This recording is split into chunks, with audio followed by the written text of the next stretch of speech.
وقتی توی یه جاده سفر میکنین خوبه که موانع راهو بشناسین، چون نمیخواین تصادف کنین. مگه نه؟ همین مسئله توی سفر ما به سوی موفقیت هم صدق میکنه. توی این ویدیو 5 عامل رو بررسی میکنیم که مانع از موفق شدن شما میشه. 1. عامل ترس. ترس یکی از بدترین دشمنای موفقیته.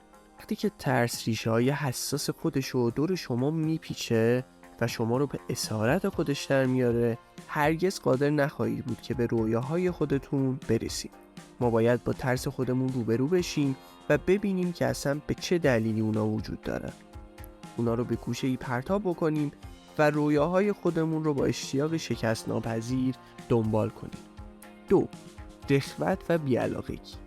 بی پرده بگم، اون چیزی که بسیاری از افراد رو از موفقیت باز می‌داره عدم داشتن انرژی و انجام کاریه که باعث حرکت به سطح بعدی میشه. اونا به نقطه‌ای میرسن که احساس راحتی میکنن و سپس خودشون رو برای چرتی به درازای تمام عمرشون آماده میکنن. 3. نداشتن پشتکار.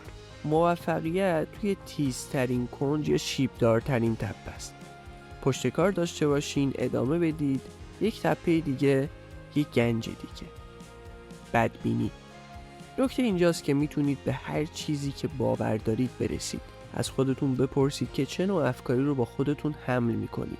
آیا خوشبین هستین یا بدبین؟ اگه باور ندارین که میتونید برسید، پس نخواهید تونست.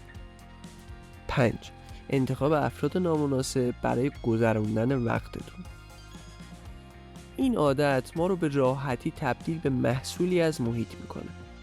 به همین خاطره که گذروندن وقت با کسایی که به شما فشار میارن تا به عقب برنگردید اهمیت بسیاری داره. در مورد افرادی که اطرافتون هستن چه ایده‌ای داری؟ آیا این افراد با صلاحیت هستن که شما رو تشویق میکنن یا مانعی در راه موفقیتتون هستن؟